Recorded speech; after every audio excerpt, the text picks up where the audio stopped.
now going to be talking about back control.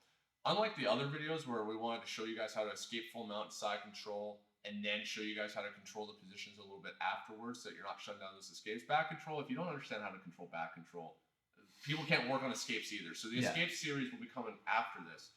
But back control is the best position we can have in a fight. We are behind our opponent.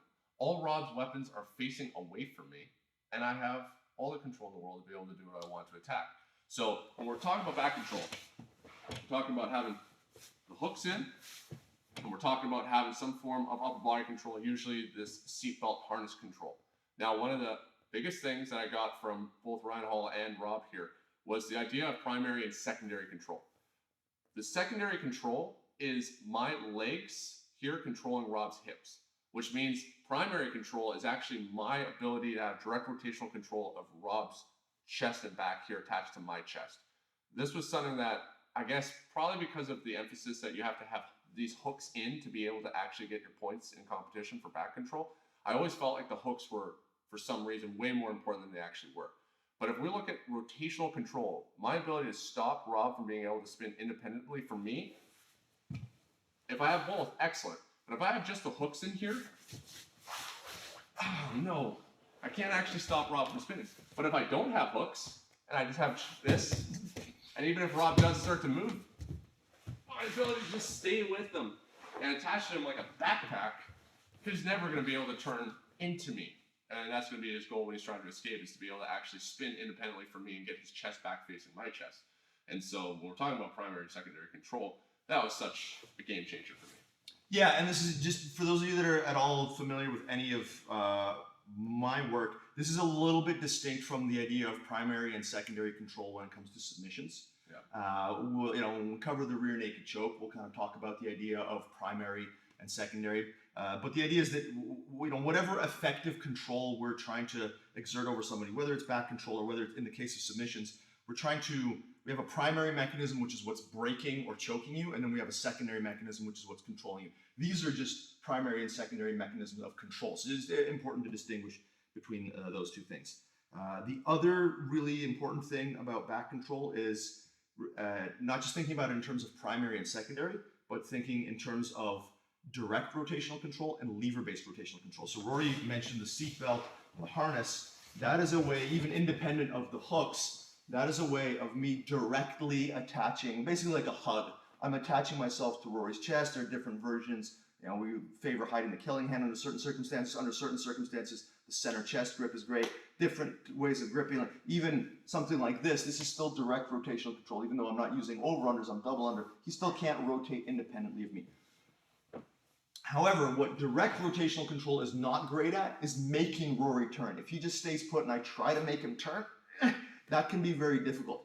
Whereas lever-based rotational control is fantastic at maintaining the denial of rotation. So if you want to turn away, it's difficult. If you want to turn in, it's difficult. But what I can also do, because of the additional mechanical advantage of the lever, is I can make Rory turn. I can pull him to one side or the other via that lever. Mostly when you see that, you're going to be seeing the Kimura control, but there are different control schemes, whether it's just a motorcycle grip, a seatbelt with a double motorcycle grip. You've got these like power half type motions, anything that accesses the humerus, the upper arm, usually as a single lever, or via the Kimura. We call this a ratchet lever, even though that's not really a thing, but it's easier than explaining the more technical versions of it. But you're either trying to manipulate from the elbow to the shoulder, or you're trying to manipulate from the hand to the elbow to also manipulate from the elbow to the shoulder and create this internal rotation, which is such a powerful mechanism of control. So that's the distinction with back control, is between the direct rotational control and the lever-based rotational control. That's another important one. Yeah, so when we're talking about that upper and lower body control, it's really important because even though we have primary control of the upper body, if we lose complete control of the lower body, it's going to give our opponent more opportunities to be able to escape. And there's always going to be this simultaneous upper and lower body battle that's going on, where we have to be defending the choke, or in this case where we're attacking, where it's like the person defending is going to be defending the choke and trying to free their chest in some way so that they're going to be able to actually spin the upper body, but they also have to be dealing with the legs. And so while the upper body, we have that direct and lever-based rotational control, we're looking at similar forms of control For the lower body. body. Yeah. And so the hooks still have a vital role to be able to play within rotational control. If Rob was to turn his one direction, we can see how his hip starts to lift and starts to rotate that way. So when I have my left hook in, if Rob tries to spin to his right, this should make it more difficult for him. Now the problem is I have an open circuit here. I just have my two legs kind of flopped in here. So even if I engage quite tightly, it's not necessarily the strongest thing. It won't hold him forever. But if I hold like this and he turns to his left, it does absolutely nothing. So you have to understand that when we're playing with both hooks, we have the ability to control both directions to a certain degree. Understanding still that secondary control. But when we're looking at defending certain kinds of escapes and directions that our opponent's trying to go, you have to really be aware of what hook becomes most important. That if Rob's trying to turn to his right now, this hook is going to be the thing that really helps stop him. If he tries to turn the other direction, this hook is the side that stops him. Now, we want to be very careful about crossing our feet when it comes to back control, because if I cross my feet, I create a fulcrum point, a pivot point underneath my own ankle here that he's going to be able to use, basically just do an ankle lock over top. It's not something that guys respect a lot at the highest levels, because it's not too hard for me to just adjust that fulcrum point. We can see how if I point my toes, we get this little wrinkled part right here. This is right where that joint is. If my shin's right there, that's the problem. But if I can extend my foot further past, if I cross my feet here and Rob goes and throws it over top and I just extend my leg past, I'm fine. Depending on the length and the size of you relative to your opponent and stuff like that, like you can still get caught. It can still not be the greatest thing. So you want to be careful with that. We can also make sure that if I can keep my legs higher when they're crossed like this, it's much more difficult for Rob to be able to get into a strong alignment to be able to even access that lever. So you'll see some people that say just don't ever cross your feet. You got to be careful with it. So, I mean, to a certain extent, when you're a white belt, if you're first learning this, you're probably better off to just avoid crossing the feet for now, but it can be done. Yeah, just know that you're going to get a lot of keyboard warriors who are saying that this is a mistake and it's the first thing you learn. The reason it's the first thing you learn is because your instructor thinks you're stupid and doesn't believe that you have the ability to absorb any subtlety. This is totally fine for the reasons Rory mentioned. You can also push my head away. If I'm trying to do this, you just push my head away. Like, there are a bunch of solutions for this, and the control that comes from crossing the ankles is really significant because you are closing the circuit. So it makes it much harder to pry the legs apart. So just know that, like, this is fine if you watch videos of like elite black belt, world champion guys, champion MMA fighters, all use this quite frequently. So it couldn't possibly be wrong. It's just like I said, the way that instruction is done in jiu-jitsu is people don't respect your intelligence. The reasons for that are too complicated to get into right now. But yeah, don't worry about it. Just know that if you don't have the ability to subtly make adjustments with your ankles and your hips, then just don't cross your ankles. If you do, then it's fine to cross them. We can also cross our ankles if I'm off the side of his hip. So like something we really like doing is kind of creating this is really great. An X here over top of the leg, and my toes are able to engage here. My legs are technically crossed, not really hooking onto each other. It's more hooking onto Rob's leg, but there's no ankle lock threat here because I'm off of that center line, so he doesn't have the ability to throw his legs over. The strongest closed circuit that we can form is a body triangle, in which I have a long hook going all the way across his hip, which this can be done by itself as well. This is still quite strong rotational control. But now if I can close that circuit by bringing this into the pit of my knee and having my toes pointed here, and this is going to be a thing that, depending on your flexibility, and this, like, I can't even do this being 6'5" against certain people if they have a larger waist.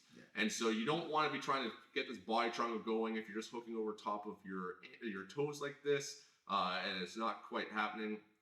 You're going to have to who you're doing this against is going to kind of determine if you can do this or not. One thing that one little detail that may help is keep in mind that the hip bones are, prominent, pointy, and uncomfortable, but they're also larger than the internal organs as they sit between the rib cage and the hip. So when you're trying to close a body triangle, don't try to close it over someone's hip bone. If your Achilles tendon or your heel or your calf, if you can feel bone there, don't try to close it. Try to adjust so that you feel the soft, squishy parts of the abdomen. Oh, that makes it, much easier for you to still body triangle somebody even if they are a little bit girthier, but also makes it way worse for me. I can't take a proper breath once this happens. And so not only do you have great direct rotational control, You can add lever-based rotational control to that by hooking the foot. This is about as good as it gets when you can combine direct rotational control with lever-based rotational control.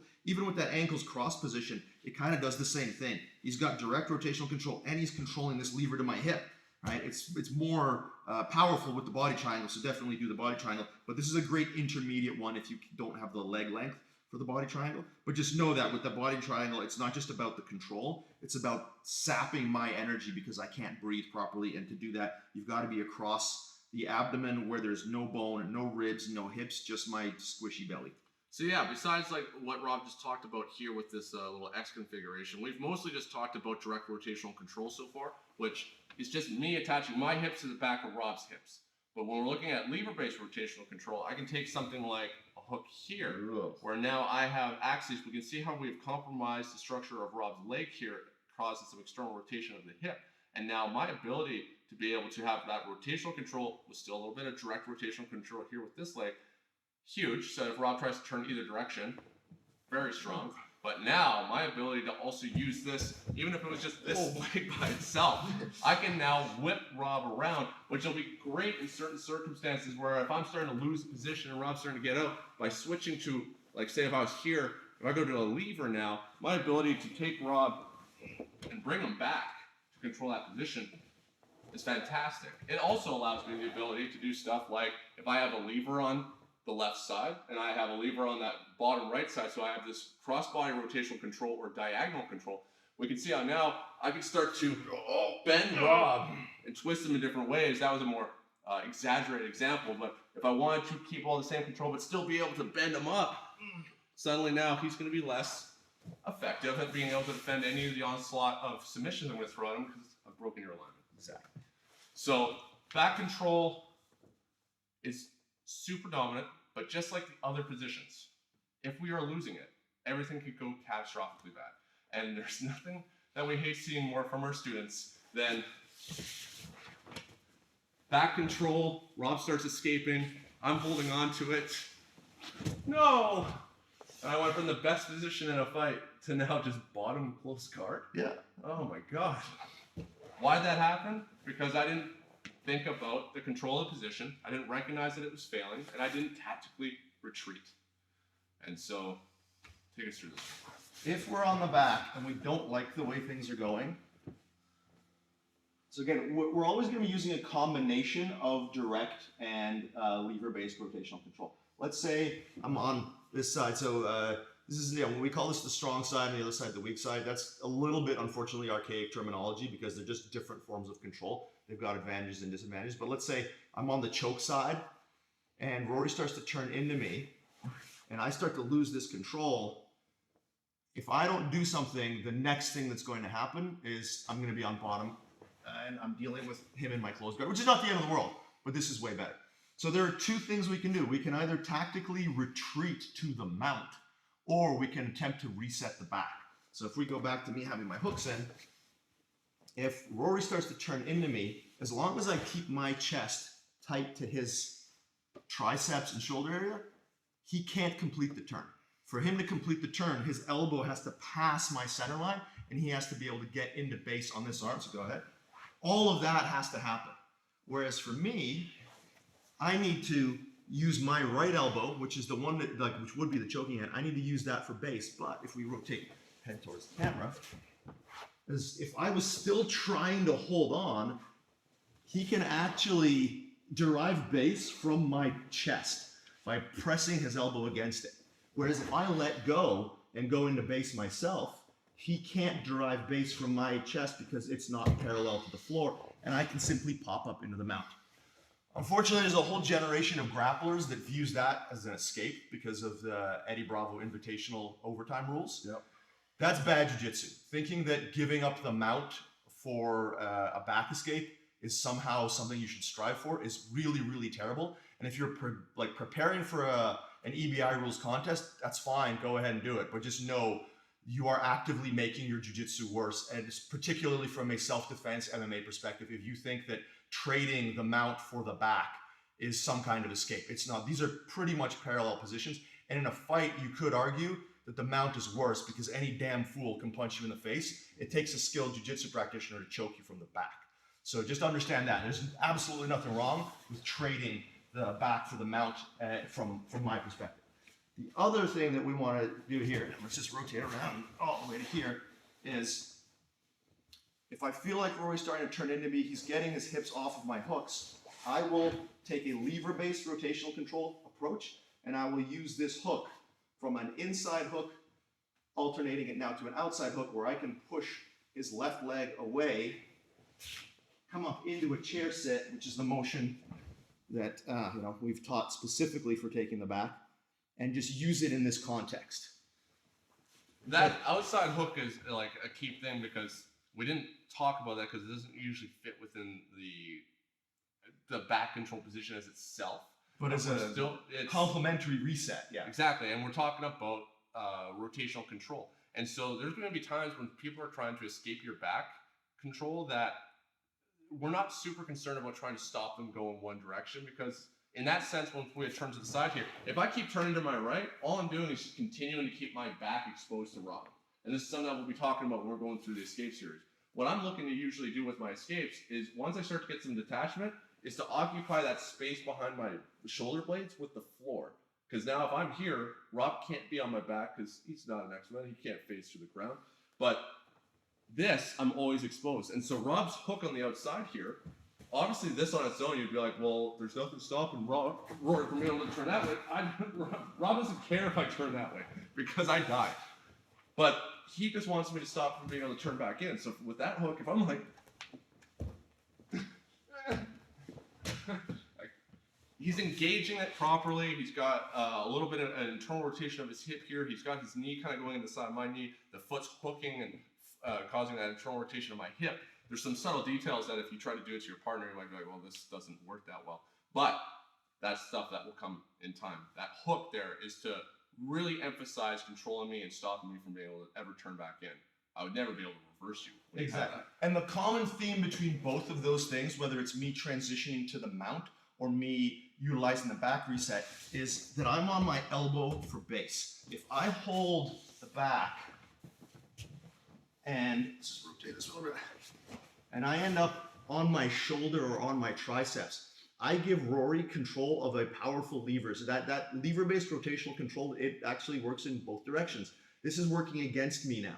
If Rory is able to control this arm, he can start to turn in, and now I can't get up because I can't derive base from my right elbow. So as soon as possible, and ideally always, like before anything happened, I would like to be on my right elbow in this case. This is a similar thing if we go the other way, where I'm utilizing what might be called the weak side or the underhook side control, where I'm not on the choke side. If Rory gets his elbow to the mat, he can derive quite a bit of base from this. So holding the seat belt from here is not as useful, if we come back for a second, unless I'm really emphasizing this sort of thing where I deny him that contact with the mat. This is easier to do with this lever-based control. Right? And so if here, it should be basically impossible for him to just leave the position because I've got my leg across his hip as opposed to the individual hooks. If he just tries to like lift his hip and get out of the position, this is much more difficult without going to the other side, in which case I'll just do the same thing. I'll do the same thing that happened before. However, let's move down a little bit. If Rory does manage to start to get his head to the other side and does scrape me off him, that's when I'm going to utilize that lever-based cross-body control. I keep the underhook control with ideally a double motorcycle grip. And now, let's just rotate a little bit this way. Now what I'm looking to do is use that lever to get me onto my left elbow. If I'm still on my shoulder when I use this lever, I probably won't be able to generate enough movement. But as I get up onto my elbow, now you can see, one, I've exposed his back enough that I could just place my left hook in, get the low hook right away, which is a really good strategy. Or if I can't get it, I've got my chair sit mechanism where I can now set a fulcrum underneath his body with my left leg and then reset my hook. So in all of the cases where we're using any of these resets, the common theme is I need my elbow for base, which is just another way of saying I need proper alignment. Yeah, so there's so much stuff that can be talked about when it comes to actually like controlling the back and resetting the back. Getting into it within this free YouTube instructional isn't something that we were looking to go into.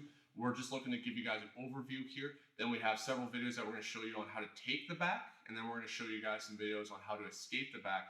But if you're wanting to get more in depth on this stuff, obviously bgdconcepts.net is the website that Rob and I work on, and there's other instructionals for that. There's going to be other free YouTube content out there. There's a lot more to it. So this was just a bit of a primer to give you guys an overview, and I hope you guys find it helpful.